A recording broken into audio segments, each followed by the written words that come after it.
Previous video session में हम लोगों ने सर्कल चैप्टर में एक्सरसाइज 10.1 की क्वेश्चन नंबर 12 तक कर लिया था। आज के वीडियो सेशन में हमें क्वेश्चन नंबर 13 से करना है। 13, 14 का फर्स्ट, 14 का सेकंड और 15, यही 3-4 क्वेश्चन है जिसको करके आज हम सर्कल चैप्टर को कंप्लीट कर देंगे और उसके बाद हम लोग कंस्ट्रक्शन चैप्टर में इंटर करेंगे। ठीक है, तो सबसे पहले बात हम लोग क्या करते हैं, क्वेश्चन नंबर 13 को यहाँ पे नोट करते हैं, इसका फिगर बनाते हैं और क्या गिवन है इसको लिखते हैं। क्वेश्चन नंबर 13 कह रहे हैं हमारा कि एक ऐसा फिगर बना दिया है। ठीक है, एक वृत्त मतलब एक चतुर्भुज के अंदर एक वृत्त है, तो हमने लिख दिया यहाँ पे कि चतुर्भुज ABCD में ABCD के अंदर एक वृत्त है जिसमें AB BC CD तथा DA को ABBCCD तथा DA को क्रमशः PQRS पर क्या कर रहा है, वृत्त स्पर्श कर रहा है। ठीक, इसमें दिया है AB का मान, मतलब यहां से लेकर के यहां तक का मान दिया है 6 सेंटीमीटर। ठीक है, यहां से लेके यहां का मान, BC का मान 7 सेंटीमीटर, ये पूरा दिया है कितना, 7 सेंटीमीटर। ठीक है, और ये जो CD है इसका मान दिया है 4 सेंटीमीटर, ये कितना दिया है, 4 सेंटीमीटर।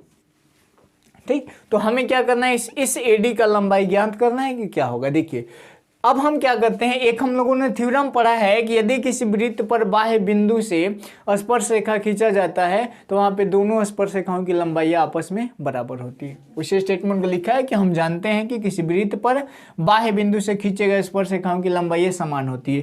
तो अगर हम इसको लेते हैं तो इस पे बाह्य बिंदु कौन सा हो जाएगा, बाह्य बिंदु हमारा A होगा, एक स्पर्श रेखा AP, एक स्पर्श रेखा तो लिखेंगे AP और बराबर होगा किसके, AS के। उसी प्रकार जब इसको लेंगे तो PB बराबर होगा BQ के, PB बराबर क्या होगा, BQ के, PB हो गया बराबर BQ के। फिर जब इसको लेंगे तो क्या हो जाएगा, CQ बराबर हो जाएगा CR के, CQ बराबर हो जाएगा CR के। और जब इसको लेंगे तो RD बराबर हो जाएगा DS के, RD बराबर हो जाएगा DS के, ये चीज होगा। अब हम क्या करते हैं कि इसका हम लिखते हैं AB plus BC plus CD निकाल लेते हैं। लिखेंगे यहाँ पे AB प्लस BC और प्लस CD। तो AB का मान हमारे पास कितना दिया है, AB का मान है कितना, 6 सेंटीमीटर, प्लस BC का मान है 7 सेंटीमीटर और प्लस CD का मान है 4 सेंटीमीटर। AB को हम ये लिख सकते हैं, AB को लिख सकते हैं AP या प्लस PB, लिख दीजिए यहाँ पे AP और प्लस PB प्लस।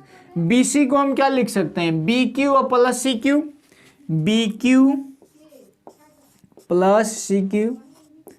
CD को हम क्या लिख सकते हैं, CR plus DR, CR plus RD कर दीजिए क्योंकि यहाँ पे RD लिए हैं, CR प्लस RD बराबर, इसको जोड़िए 6 7 13 और 13 4 17 सेंटीमीटर। ठीक है, ये जो AP है, AP बराबर है AS के, क्योंकि यहाँ पे लिखा हमने, तो जहाँ पे AP यहाँ पे हम AS कर देते हैं प्लस PB किसके बराबर है, तो ये जो PB है बराबर है BQ के, तो यहाँ पे हम PB के जगह पे कर देते हैं BQ प्लस EBQ है तो EBBQ रहने दीजिए और प्लस यहाँ पे है CQ बराबर है CR के, CQ बराबर है हमारा किसके, CR के, तो CR के जगह पे हम CQ कर दें तो ये CQ जैसे वैसे रहने दीजिए, CR है तो CR और प्लस RD बराबर है किसके, DS के, RD बराबर है DS के, तो RD के जगह पे आप कर दीजिए DS बराबर हो जाएगा 17 सेंटीमीटर। समझ में आया यहाँ तक। अभी देखिए ये जो AS है इसको ऐसे ही रहने दीजिए और plus A go BQ, A go BQ, कई गो BQ, 2 गो BQ अब प्लस ये CQ, अच्छा ये CR के जगह पे आपको CQ करना था, यहाँ पे एक चीज मिस्टेक हुआ है, यहाँ पे CQ कर दीजिए। ठीक, A गो CQ, यहाँ पे हो जाएगा 2 गो CQ अब प्लस DS बराबर कितना, 17 सेंटीमीटर। अब देखिए AS और DS को पास में रख लीजिए, AS अब प्लस DS अब प्लस, यहाँ पे 2 को कॉमन कर ले, 2 कॉमन करेंगे, अरे इतने में तो 2 कॉमन करेंगे तो क्या बचेगा, BQ अब प्लस CQ और बराबर कितना हो जाएगा, 17 सेंटीमीटर। चाहिए बताइए AS अब प्लस DS, AS मतलब इतना, DS मतलब इतना, जोड़ेंगे तो क्या मिल जाएगा हमको, AD मिल जाएगा। तो यहाँ पे लिखेंगे AD plus 2 into B Q और सी क्यू को जोड़िए, बी क्यू और सी क्यू को जोड़ेंगे तो मिल जाएगा बी सी, ये हो जाएगा बी सी और बराबर कितना 17 सेंटीमीटर। A D plus 2 into B C का मान हमारे क्वेश्चन में कितना है 7 सेंटीमीटर बराबर 17 सेंटीमीटर। अब इधर आ जाते हैं हम लोग, ए डी प्लस 2 सतें 14 सेंटीमीटर बराबर कितना हो जाएगा 17 सेंटीमीटर। ए डी बराबर 17 माइनस 14 सेंटीमीटर, तो ए डी बराबर कितना आ गया, 17 में से 14 घटाएंगे तो 3 सेंटीमीटर और यही हमारा क्या होगा आंसर हो जाएगा। एकदम आसान क्वेश्चन था, तो आप लोग इसको नोट कर लीजिए। फिर आते हैं क्वेश्चन नंबर 14 के पहले को देखते हैं, तो पहले आप लोग इसको नोट करिए। क्वेश्चन नंबर 14 का फिगर ऐसा दिया हुआ है और इसमें हमें कह रहा है कि ओ केंद्र वाला एक वृत्त है, तो मान लेते हैं इसका केंद्र है ओ, ठीक है। यह एक वृत्त है जिसपे दो गो स्पर्श रेखा पी ए तथा पी बी खींचा गया है। सी डी एक ऐसी रेखा है जो ई बिंदु पे इसको स्पर्श कर रहा है।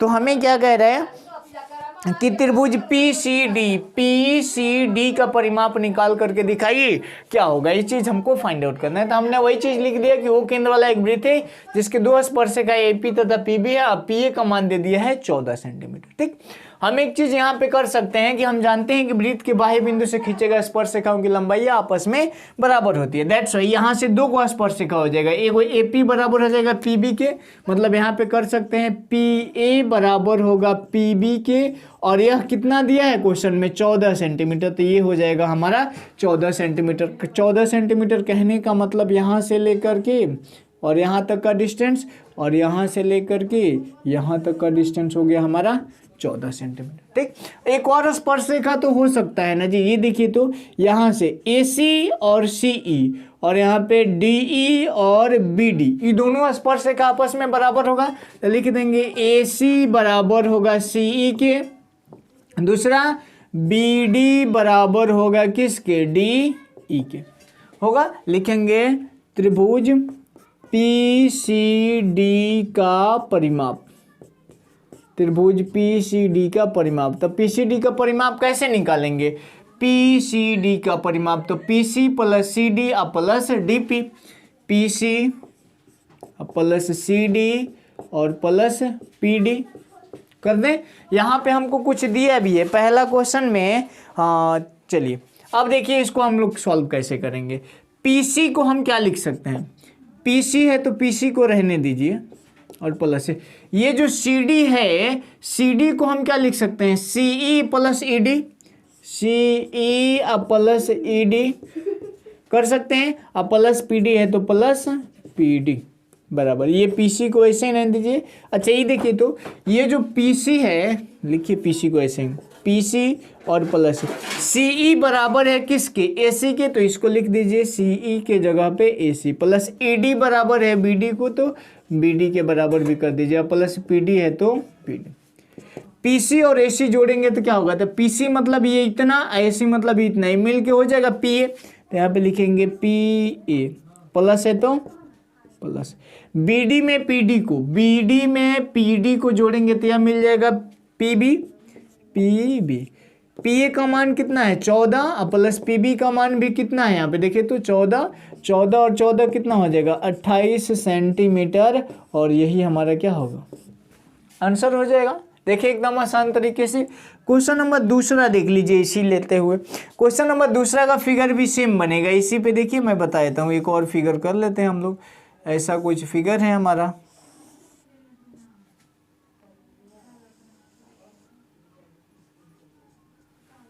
ठीक है,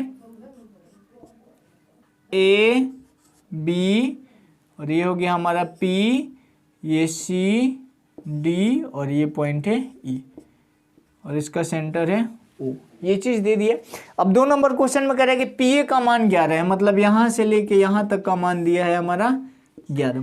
तो जब ये 11 है तो E भी कितना हो जाएगा 11 होगा ना जी। ये भी 11 क्यों होगा, क्योंकि एक ही वृत्त के बाह्य बिंदु से खींचे गए स्पर्शरेखा है। 11 हो गया। PD का मान दिया है 7, मतलब यहाँ से लेके यहाँ तक का मान दे दिया हमारे पास 7। पी डी का मान 7, तो डी की लंबाई ज्ञात करें। तो डी क्या होगा, ये जो इतना दिया है इतने की लंबाई क्या होगा हमको फाइंड आउट करना है। समझिए यहाँ पे हम क्या करेंगे, यहाँ पे हम लिख देंगे कि ये स्पर्श रेखाएं आपस में बराबर होंगी, दैट्स वाई हम लिख देंगे कि पी ए, ठीक है, और बराबर होगा किसके, पी बी के। पी ए को हम क्या लिख सकते हैं, पी ए को लिख सकते हैं, या फिर इतना करने की जरूरत नहीं है। देखिए सबसे पहले तो हमें पता हो गया क्या क्या बराबर होगा, ए पी बराबर होगा किसके, बी पी के, पी बी के होगा क्योंकि बाह्य बिंदु से खींचे गया है, और सी ई बराबर होगा किसके, ए सी के। फिर क्या होगा, बी डी बराबर होगा किसके, डी के होगा। अरे यह इसके बराबर, यह इसके बराबर, जैसे हम लोगों ने इसमें किया था, और ये जो होगा इसके बराबर होगा, मतलब ये पूरा पी ए और पी बी बराबर होगा। अब लिखेंगे हम यहाँ से पी बी बराबर, क्या लिख देंगे, पी बी। पी बी का वैल्यू कितना दिया है, पूरा 11 सेंटीमीटर। पी बी का वैल्यू है 11 सेंटीमीटर। पी बी को हम क्या लिख सकते हैं, पी डी या plus B D, P D और प्लस बी डी और बराबर 11 सेंटीमीटर। पीडी जो है, ये पीडी जो है कितना है, यहाँ से यहाँ तक 7 सेंटीमीटर, तो यहाँ पे लिख दीजिए 7 और प्लस बीडी के जगह पे हम क्या लिख सकते हैं, चूंकि बीडी बराबर है डी के, यहाँ पे देखिए बीडी बराबर है किसके, डी के, तो बीडी के जगह पे लिख दीजिए डी ई बराबर 11 सेंटीमीटर। इसलिए डी ई बराबर होगा 11 माइनस 7 सेंटीमीटर। डी बराबर कितना हो, 11 में से 7 घटेगा तो 4 सेंटीमीटर। यही हमारा क्या होगा, आंसर हो जाएगा। देखिए कितना आसानी से 14 का पहला और 14 का दूसरा बन गया। अब हम लोग आएंगे क्वेश्चन नंबर 15 पे। 15 में हालांकि हिंट्स भी दे दिए, बट हम लोग उसको भी समझ लेते हैं। पहले आप लोग इसको नोट करिए।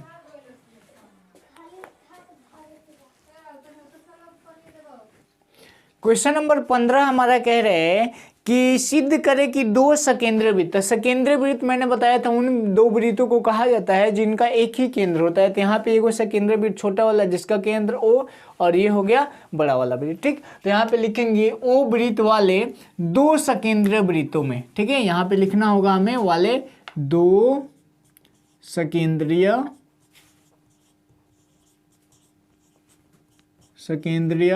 वृत्तों में ए बी तथा सी डी दो जीवाएं हैं, जो ए बी और सी डी दो जीवाएं हैं जो पी तथा क्यू पर छोटे वाले वृत्त को क्या कर रहे हैं, टच कर रहे हैं, स्पर्श कर रहे हैं, ठीक। अब देखिए जो पी तथा क्यू बिंदु पर स्पर्श करता है, हमें सिद्ध क्या करना है कि ये जो ए बी जीवा है यह जीवा सी डी के बराबर होगा, यही चीज प्रूव करना है। तो हमें इसमें कुछ कंस्ट्रक्शन करना होगा। कंस्ट्रक्शन में आप क्या करिएगा, ये जो बी जो है इसको ओ से मिला दीजिएगा, डी से ओ को मिला दीजिएगा। तो यहाँ पे लिखेंगे हम बी ओ तथा डी ओ को मिलाया, बी ओ और डी ओ को क्या कर दिया हम लोगों ने, मिला दिया। अब प्रमाण में आप क्या करिएगा, त्रिभुज ओ पी बी और ओ क्यू डी को क्या करिए, सर्वांगसम दिखा दीजिए। तो सर्वांगसम दिखाने का तरीका समझिए। ये जो है छोटे वाले वृत्त की त्रिज्या है, तो यह त्रिज्या आपस में बराबर। ये बड़े वाले वृत्त की त्रिज्या है तो यह बराबर इसके। और हमें पता है कि अगर स्पर्श रेखा के स्पर्श बिंदु पे कोई केंद्र से मतलब ये डाला जाए तो ये 90 होता है, तो ये भी क्या होगा, 90 होगा। हो जाएगा। लिखेंगे त्रिभुज ओ पी बी तथा त्रिभुज ओ क्यू डी में क्या हो जाएगा, तो पहला चीज हम यही लिखेंगे कि पी ओ जो होगा वह बराबर हो जाएगा क्यू ओ के। कैसे कि यह छोटे वाले वृत्त की त्रिज्या है, तो यहाँ पे आर लिख देंगे। दूसरा बी ओ जो होगा वह बराबर हो जाएगा किसके, डी ओ के, यह भी वृत्त की त्रिज्या है, तो इसको कैपिटल आर मान ले, इसको हम कैपिटल आर मान लेते हैं, ठीक है, क्योंकि बड़े वृत्त की त्रिज्या है। अब देखिए आप क्वेश्चन में लिख भी सकते हैं छोटे वृत्त की त्रिज्या, बड़े वृत्त की त्रिज्या। और तीसरा चीज angle O P B, angle O P B, ठीक है, एंगल ओ पी बी बराबर होगा एंगल किसके, ओ क्यू बी के। क्यों ऐसा होगा, क्योंकि यह 90 डिग्री है, इसलिए त्रिभुज जो होंगे ओ पी बी कॉन्ग्रुएंस हो जाएगा त्रिभुज ओ क्यू डी के, ओ क्यू डी के। कैसे, R H S, right hypotenuse side congruence. देखिए सर्वांग समता से, सर्वांग समता से, ठीक है। जब ये सर्वांगसम हो गया तो हम यहाँ पे लिख सकते हैं कि इसका यह भुजा जो होगा इस भुजा के बराबर होगा, तो लिखेंगे पीबी बराबर हो जाएगा किसके, क्यूडी के। सीपीसीटी से कर सकते हैं ना, ठीक है। जब हम यहाँ पे करेंगे, जब ये बराबर हो गया तो लिखेंगे दोनों तरफ 2 से गुणा करने पर। 2 से ही गुणा क्यों करेंगे, देखिए दोनों तरफ 2 से गुणा करने पर, गुणा करिए। पीबी में 2 से करेंगे तो 2 गो पीबी बराबर 2 गो क्यूडी हो जाएगा। अच्छा ये बताइए, यह जो होता है इसके बराबर होता है, यह इसके बराबर होता है। ये पीबी है, इसका दुगुना करेंगे तो क्या हो जाएगा, ए बी हो जाएगा ना। और क्यूडी का दुगुना करेंगे तो सी डी। प्रूफ्ड हो गया, यही चीज़ हमें प्रूफ करना था। एकदम क्वेश्चन आसान है, भारी नहीं है। अब इसमें एक चीज़ आपको सलाह है कि चूंकि आपका पेपर नज़दीक है तो आप एनसीईआरटी के एग्जाम्पल को सॉल्व कर लीजिएगा। इसमें भी कैसेसिना में भी बहुत सारे एग्जाम्पल दिए गए हैं जिसको आप सॉल्व कर लेते। हम लोग का लेसन 10 जो था सर्कल, इसको हम लोगों ने फुल्ली कंप्लीट कर दिया। अब हम लोग नेक्स्ट चैप्टर में कंस्ट्रक्शन को सीखेंगे कि बनावट कैसे होता है, ठीक है। और बनावट से 1 नंबर पेपर में रहता है, तो पहले आप लोग इसको नोट कर लीजिए।